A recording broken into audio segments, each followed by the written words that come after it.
السلام علیکم ورحمۃ اللہ وبرکاتہ۔ محترم ناظرین، امید ہے کہ آپ خیریت سے ہوں گے۔ آج ہماری گفتگو کا موضوع تھوڑا سا ہٹ کر ہے۔ ہمارا جو یہ چینل ہے دینی پیغامات، اس کا ایک سیکشن ہے کتابوں کی دنیا۔ آج کی ویڈیو کتابوں کی دنیا کے چند لطیفے پیش کرتی ہے۔ 10 ایسے لطیفے، 10 ایسے واقعات جو آپ کو ہنسائیں گے بھی، گدگدائیں گے بھی، اور ان 10 واقعات کے ضمن میں حاصل ہونے والی نصیحتیں، کچھ عبرتیں اور کچھ سیکھنے کا موقع بھی آپ کو انشاءاللہ ملے گا۔ کچھ سالوں پہلے کی بات ہے کہ میں کتب خانے سے گزر رہا تھا، تو وہاں پر دیکھا کہ ایک صاحب ایک کتاب خرید رہے ہیں۔ کتاب کا نام تھا منشاہ جہانم۔ یہ کتاب اردو ادب کے تعلق سے، صحافت کے تعلق سے، مضمون نگاری کے تعلق سے شہرت رکھتی ہے۔ اس موضوع پر چند کتابیں دستیاب ہیں، ان میں سے ایک یہ بھی ہے۔ مفتی اعجاز ارشد قاسمی صاحب اس کے مصنف تھے، جو معروف ہیں اور انتقال ہو چکا ہے ویسے اب، اللہ تعالیٰ ان کی مغفرت فرمائے۔ کورونا کے وقت میں انتقال ہوا تھا۔ دارالعلوم دیوبند سے بھی وابستہ رہے، ان کی خدمات بھی ہیں، بہرحال کئی کتابیں ہیں ان کی۔ ان میں سے ایک کتاب یہی تھی منشاہ جہانم۔ کتاب جب منظر عام پر آئی تھی بڑی شہرت تھی اس کی، بڑا شہرہ تھا، اور اب بھی کتاب چلتی رہتی ہے، نکلتی رہتی ہے۔ تو یقین جانیے کہ جب میری نظر پڑی اس کتاب کے بل پر، تو فاضل کتب خانے والے نے اس پر بل بنایا تھا اور لکھا تھا منشاہ جہنم۔ تو کہاں منشاہ جہانم اور کہاں منشاہ جہنم، ظاہر سی بات ہے دونوں میں زمین آسمان کا فرق ہے۔ اس لطیفے سے، اس چٹکلے سے ہمیں جو عبرت حاصل ہوتی ہے، نصیحت حاصل ہوتی ہے، وہ یہ ہے کہ کسی کا ظاہر دیکھ کر اس کے باطن کا اندازہ نہیں لگانا چاہیے۔ بعض مرتبہ ایسا ہوتا ہے کہ ظاہری وضع بہت عالمانہ ہے اور بہت ہی زیادہ باوقار ہے شخص، لیکن اندر علم نام کی کوئی چیز نہیں ہوتی۔ منشاہ جہنم، منشاہ جہنم لکھ دیا جاتا ہے۔ اسی سے ملتا جلتا ایک اور واقعہ، ہمارے ایک دوست تھے گجرات کے اور دارالعلوم دیوبند میں زیر تعلیم تھے۔ ایک مرتبہ دارالاقامہ میں اپنی سیٹ پر تھے، جناب کچھ مطالعہ کر رہے ہوں گے، اسی دوران کچھ افراد ان سے ملاقات کے لیے آئے۔ یہ ایک تبلیغی جماعت تھی جو گشت کر رہی تھی، اور اس وقت شاید یہ موقع رہا ہوگا کہ طلبہ دارالعلوم کی تشکیل کرنی ہے یا ان سے ملاقات کرنی ہے۔ بہرحال کچھ افراد آئے تو جناب عالی بڑے ہی باوقار انداز میں، چہرے پر لمبی داڑھی، لمبا کرتا، اور اسی طرح سے چہرے سے لگتے تھے کہ بھائی یقیناً کسی مدرسے کے فارغ ہیں اور یقیناً کہیں نہ کہیں تدریسی خدمت انجام دے رہے ہوں گے۔ تو ہمارے دوست بیچارے بہت ہی متواضعانہ انداز میں ان سے ملے اور ایک عالم کی حیثیت سے ہی ان کا ادب احترام کیا۔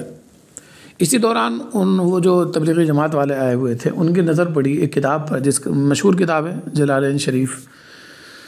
تو انہوں نے اس کتاب کو پڑھا، کتاب کا نام پڑھا تفسیر جلالین۔ پھر کہا کہ بھئی اس کو لکھنے والے کیا وہ جلال آباد کے رہنے والے تھے؟ اب بتائیے، کہاں امام جلال الدین سیوطی اور کہاں امام جلال الدین محلی اور کہاں جلال آباد کے رہنے والے، دونوں میں کیا مناسبت؟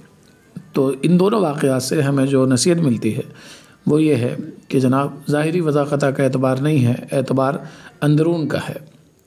وہ ٹھیک ہے کہ ظاہر کو درست کرنے سے باطن منور ہوتا ہے، اس کی اہمیت اپنی جگہ پر مسلم ہے، لیکن ظاہر ہی سب کچھ نہیں ہے۔ ظاہر تب بہتر ہے جب آپ کا باطن بھی بہتر ہو۔ تیسرا واقعہ، کچھ دنوں پہلے ہم ایک صاحب نے، مولانا ابوالکلام آزاد کی مشہور کتاب ہے، ان کے خطوط کا مجموعہ ہے غبار خاطر، ہمارے سامنے اس انداز میں اس کتاب کا تلفظ کیا کہ بس کیا کہنے۔ انہوں نے کہا غبار خاطر۔ اب بتائیے کہاں غبار خاطر اور کہاں غبار خاطر؟ مولانا ابوالکلام آزاد اگر زندہ ہوتے تو اپنا سر نوچ لیتے۔ اچھا دیکھنے میں وہ بھی ظاہر سی بات ہے عالم لگ رہے تھے۔ اس مکتبے کے مالک جو ہیں وہ عالم ہیں۔ میں نے ان سے ذکر کیا کہ بھائی غبار خاطر اور غبار خاطر دونوں میں کیا مناسبت ہے، ان کو اتنا بھی نہیں معلوم۔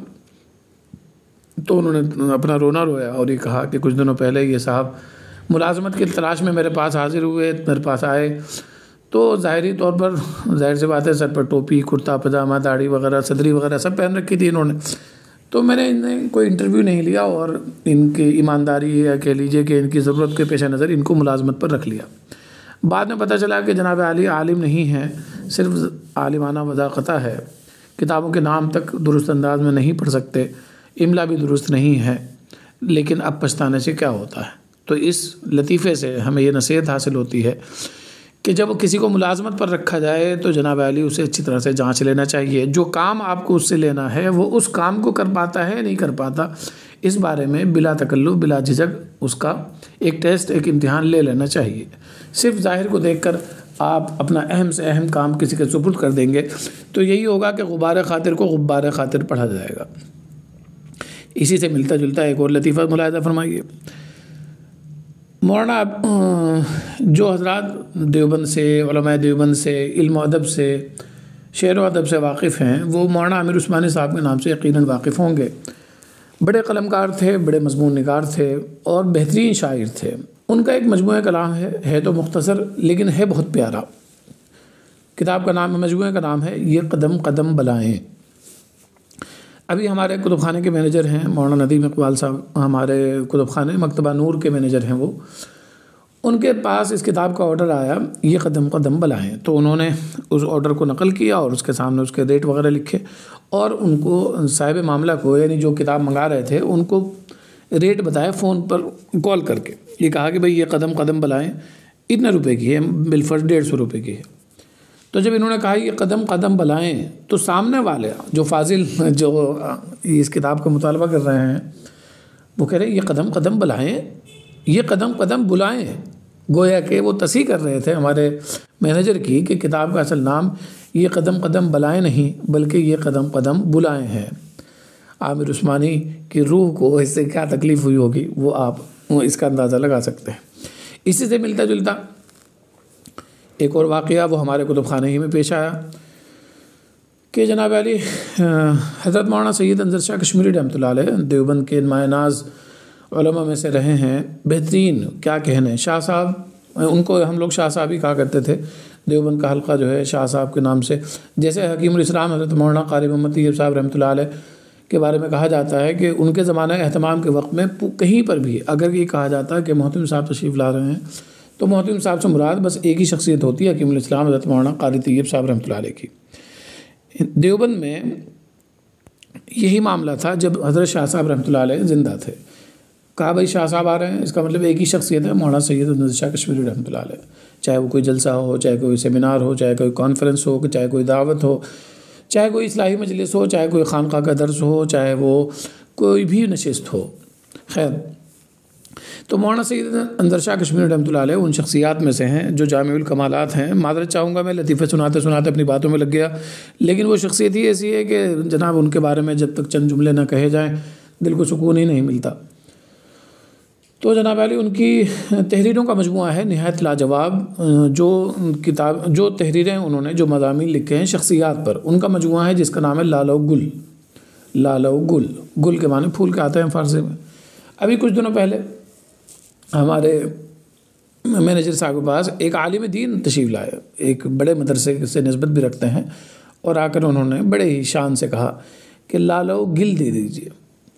دراصل گل کے معنی مٹی کے آتے ہیں، آب کے ساتھ جب گل کا لفظ بولا جاتا ہے آب و گل، تو آب کے معنی پانی اور گل کے معنی مٹی، لیکن یہ صاحب جو ہے اپنی قابلیت میں یہ بھی نہ سمجھے کہ لالا کے ساتھ گل کا استعمال نہیں ہوتا، لالا کے ساتھ گل کا استعمال ہوتا ہے۔ خیر، لالو گل سے کبھی کبھی لالے گل بھی بن جاتا ہے۔ ایک اور لطیفہ ملاحظہ فرمائیے، جب ہم نے مکتبہ نور دیوبند میں نیا قائم کیا تو آرڈر بھی آنے لگے، عجیب عجیب لوگوں سے واسطہ پڑا۔ ان میں سے ایک صاحب کا فون آیا کہ جناب ہمیں آسان نحو کی شرح چاہیے۔ اب بتائیے، آسان نحو اگر آپ واقف ہوں گے کتابوں کی دنیا سے تو ایک بالکل ابتدائی رسالہ ہے دارالعلوم دیوبند کے سابق شیخ الحدیث حضرت مفتی سعید پالنپوری رحمۃ اللہ علیہ ان کا مرتب کردہ ایک کورس ہے آسان نحو اول، آسان نحو دوم، آسان صرف اول دوم سوم۔ تو یہ انہوں نے میزان الصرف، منشئی، پنجگن، نحوی، ہدایت النحو وغیرہ کا متبادل ایک تیار کیا تھا اردو زبان میں۔ تو یہ اتنا آسان ہے، اتنا سہل ہے، خاص طور پر حصہ اول آسان نحو کا، کہ اس کو کسی شرح کی ضرورت نہیں ہے، وہ تو اردو میں لکھا ہوا ہے، آپ پڑھیے، سمجھیے، کچھ کام تو ظاہر سی بات ہے استاذ کے ذمے بھی ہے، لیکن ہمارا حال یہ ہے اب یہ جو واقعہ ہے کہ آسان نو کی شرح مانگ رہے ہیں صاحب، اس سے ہمیں کیا سبق ملتا ہے؟ سبق یہ ملتا ہے کہ جب ہم سہولت کے عادی ہو جاتے ہیں تو سہولت پسندی کی کوئی انتہا نہیں ہے۔ ایک زمانہ تھا جب دیوبند، ندوہ، یا جو بھی بڑے ادارے ہیں جہاں مرکز ہیں دینی مدارس کے، وہاں پر جناب علی صرف متن ہوا کرتے تھے، شروعات ہوتی نہیں تھی، تو استاذ کی جو تقریر ہوتی تھی اسی پر اکتفا کرتے تھے لوگ، اور استاذ کی تقریر سے ہی، اس کے حاشیے سے، کتاب کے حاشیے سے، کتاب کے بین سطور سے کتاب کو حل کرنے کی کوشش کرتے تھے، اور حل کرتے بھی تھے۔ عربی شروحات سے استفادہ کرتے، پھر شروحات آئیں تو عربی شروحات آئیں، اس سے استفادہ کرتے، اپنے علم کے اندر گہرائی پیدا کرتے۔ رفتہ چلن ہو گیا جناب اردو شروحات کا۔ اردو شروحات جب شروع میں آئیں تو طلبہ کو گویا کہ الادین کا چراغ ہاتھ لگ گیا، اس میں سے پڑھتے جاؤ، اس کتاب کو سمجھتے جاؤ۔ لیکن بات یہیں پر آ کر نہیں رکی، اب جناب علی اردو شروحات کی تلخیص مارکیٹ میں آ گئی ہے۔ اردو شروحات کی تلخیص سے مراد یہ ہے کہ نوٹس آ گئے ہیں، یعنی جو المیہ جو ہے اسکولوں کالجوں کے اندر ہوتا تھا کہ بھائی جناب پرچے سوالات، اب وہی معاملہ مدارس میں بھی ہو گیا ہے۔ یعنی آپ یقین جانیے کہ دوم کی کتاب نور النظا اور ہدایت النو وغیرہ سے لے کر بخاری تک کے پرچے سوالات مارکیٹ میں موجود ہیں، حل شدہ۔ تو یہ انحطاط جو ہے آ رہا ہے، شروع کیا بالکل یہ سمجھ لیجیے اپنے عروج پر ہے، انحطاط اپنے عروج پر ہے۔ تو سہولت پسندی جو ہے وہ انسان کو کہیں کا نہیں چھوڑتی۔ جب شرح لینی شروع کر دے آدمی تو آسان نہ ہو حصہ اول کی بھی شرح تلاش کرنے لگ جاتا ہے۔ معذرت کے ساتھ اگلے لطیفے کی طرف چلتے ہیں۔ اچھا ہاں، یہ جو آسان نو کی شرح کے بارے میں نے بتایا آپ کو، اس سے جو واقعہ ہمیں جو عبرت حاصل ہوئی وہ یہ ہے کہ سہولت پسندی کی کوئی انتہا نہیں، لہذا اپنے آپ کو سہولت کا عادی نہ بنائیں۔ یہ ہے اس سے حاصل ہونے والی نصیحت کہ جتنی زیادہ سہولت پسندی آپ اختیار کریں گے تو اس کی کوئی انتہا نہیں ہے، آپ آگے بڑھتے چلے جائیں گے۔ ایک وقت ایسا آئے گا کہ آپ کے اندر ذرا سا بھی کہہ لیجیے جد و جہد کی بالکل بھی عادت ختم ہو جائے گی، اور آپ جو ہے ہر وقت سہولت پسندی کے طالب رہیں گے۔ اگلا لطیفہ، کچھ سالوں پہلے ایک صاحب نے آرڈر کیا کہ ہدایہ کی ایک مشہور شرح ہے اشرف الہدایہ، اس کے مصنف حضرت مولانا جمیل احمد صاحب سکروڑوی رحمۃ اللہ علیہ، دارالعلوم دیوبند کے مایہ ناز استاذ تھے، کئی کتابوں کے شارح ہیں، اور کیا ہی لاجواب شارح ہیں، بہترین، لاجواب، بے مثال شارح ہیں۔ تو آرڈر ہمارے پاس آیا جناب کہ اشرف الہدایہ چاہیے حضرت مولانا اشرف علی تھانوی رحمۃ اللہ علیہ کی لکھی ہوئی۔ اب بتائیے، اشرف الہدایہ جو حضرت مولانا جمیل صاحب کی لکھی ہوئی ہے، اس اللہ کے بندے نے صرف اشرف الہدایہ یہ نام سنا اور سوچا کہ بھائی جب شروع میں اشرف لکھا ہوا ہے تو پھر یہ حضرت تھانوی رحمۃ اللہ علیہ ہی کی ہوگی۔ جیسے اشرف السمانے حضرت تھانوی رحمۃ اللہ علیہ کے سمانے ہے، اسی طرح سے اشرف اللطائف حضرت تھانوی رحمۃ اللہ علیہ کے بیان کردہ واقعات و لطائف اور قصص وغیرہ کا مجموعہ ہے۔ تو اشرف سے انہوں نے کھٹ سے قیاس کر لیا کہ بھائی اشرف الہدایہ کے مصنف جو ہیں وہ حضرت حکیم الامت حضرت مولانا اشرف علی تھانوی رحمۃ اللہ علیہ ہیں۔ جناب علی، اس سے حاصل ہونے والی عبرت یہ ہے کہ علم میں تکے نہیں چلتے، آپ تکے نہ لگائیں کہ اس کے شروع میں اشرف آ رہا ہے تو حضرت تھانوی کی ہوگی، اور اگر اس کے شروع میں کوئی مان لیجیے احسن لفظ آ جاتا تو کوئی مولانا احسن نانوتوی کی ہو جاتی، اگر اس کے شروع میں کوئی اور لفظ آ جاتا، مثال کے طور پر اس کے شروع میں اعظم لفظ آ جاتا، اعظم الہدایہ، تو یہ امام اعظم ابو حنیفہ رحمۃ اللہ علیہ کی ہو جاتی۔ تو اس طرح کے تکے نہیں چلتے علم میں چلتا ہے رسوخ، علم میں چلتی ہے گہرائی اور گیرائی، اس کے بغیر سب بے سود ہے۔ اب جناب علی ایک اور لطیفہ، مولانا ابو الاعلیٰ مودودی رحمۃ اللہ علیہ کی ایک کتاب ہے جس کا نام ہے سود۔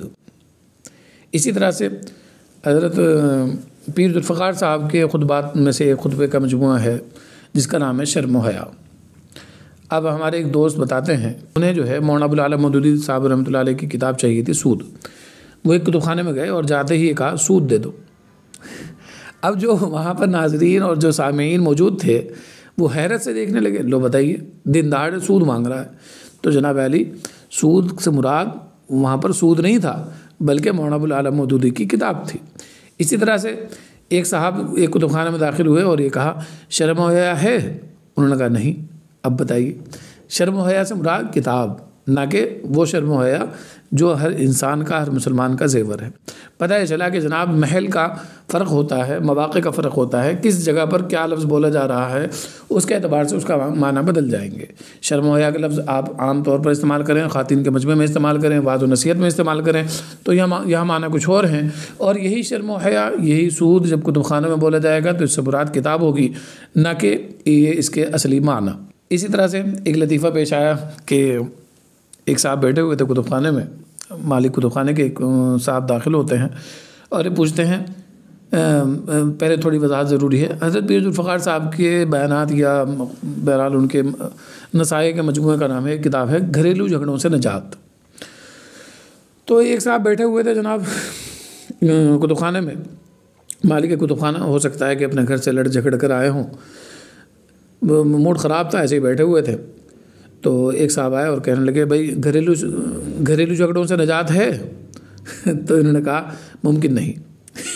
یعنی یہ بجائے اس کے کہ ان کا ذہن چلتا کہ یہ سامنے والا کتاب مانگ رہا ہے، وہ اپنے بیچارے گھر کی داستان بیان کرنے لگ گئے کہ گھریلو جھگڑوں سے نجات ممکن نہیں ہے۔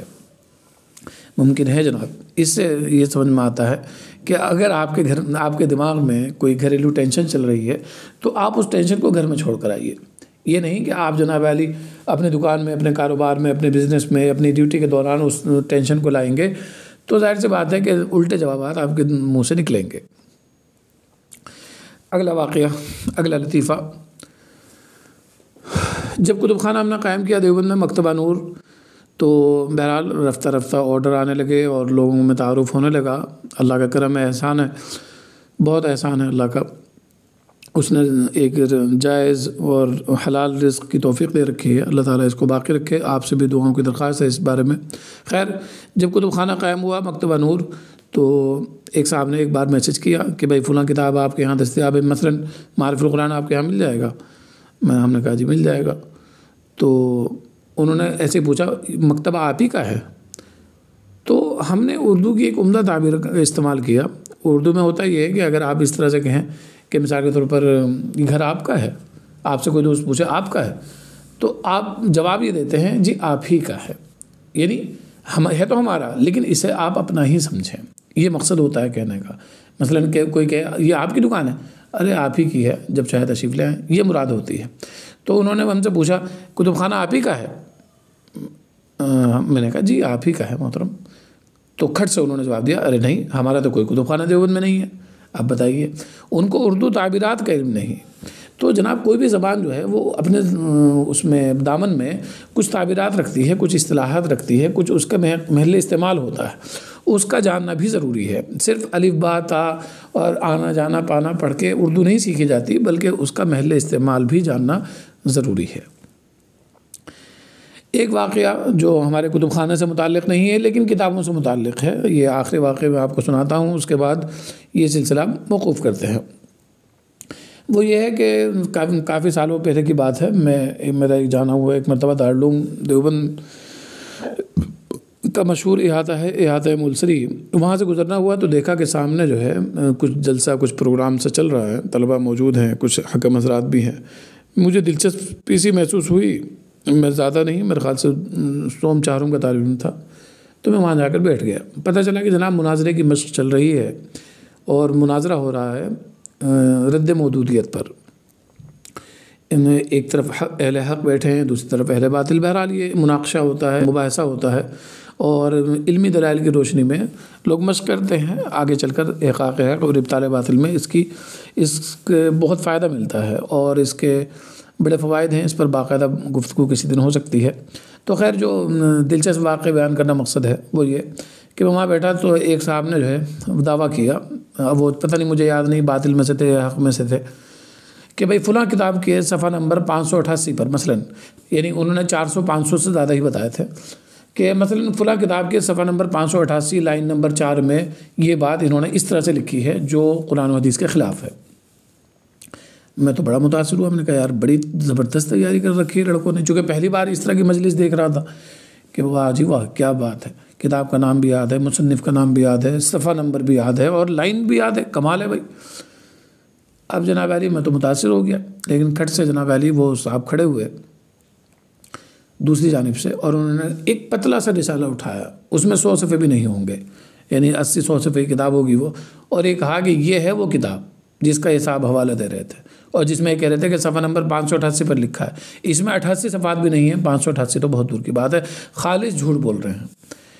یہ بڑا مزہ آیا جی، یعنی ہنسی، بہرحال قہقہا۔ لیکن اس واقعے سے ہمیں کیا سننے کو ملتا ہے، سمجھنے کو ملتا ہے، وہ یہ ہے کہ جب بھی کوئی آدمی دعویٰ کرے، کوئی ایسا دعویٰ کہ جو آپ کو کھٹکتا ہے کہ یار اس کی بات درست نہیں معلوم ہوتی، یا آپ کے موقف کے خلاف ایک صاحب نے دعویٰ کیا اور یہ کہا کہ جب بھائی فلاں کتاب میں لکھا ہوا ہے، تو آپ صرف اس کی بات پر یقین نہ کریں، بلکہ اس کی مراجعات کریں کہ وہ فلاں جگہ لکھا بھی ہے یا نہیں، یا وہ صرف تکے بیٹھ رہا ہے۔ اگر فلاں جگہ لکھا ہے تو اس کی شرح کے اندر کیا لکھا ہے، علماء نے اس بارے میں کیا گفتگو کی ہے، اس کے متعلقات میں کیا لکھا ہے، اس کی شرح کیا ہے، اس کی وضاحت کیا ہے، اس کی تفصیل کیا ہے۔ جب تک آپ اس کے معالے سے واقف نہیں ہوں گے، تب تک آپ جو ہے وہ سامنے والے کی بات سے مرعوب ہوتے رہیں گے اور ڈاواڈول رہیں گے، مذبذبین بین ذالک لا الہ الا ولا الہ الا۔ تو یہ تھے چند واقعات کتب خانوں کی دنیا کے، دلچسپ واقعات جن سے ہمیں کچھ نہ کچھ عبرت حاصل ہوتی ہے۔ یہ پہلی قسط تھی جناب، چونکہ ہمارا کتب خانہ ہے اور واقعات پیش آتے رہتے ہیں، انشاءاللہ اس کی عنقریب دوسری قسط بھی آپ کے سامنے لے کر حاضر ہوں گا۔ یہ ویڈیو آپ کو کیسی لگی کمنٹ سیکشن میں ضرور بتائیں، اور آپ کے ساتھ کتابی دنیا کا کوئی واقعہ، کوئی لطیفہ پیش آیا ہو تو ہمارے ساتھ شیئر کیجیے گا۔ والسلام علیکم ورحمۃ اللہ وبرکاتہ۔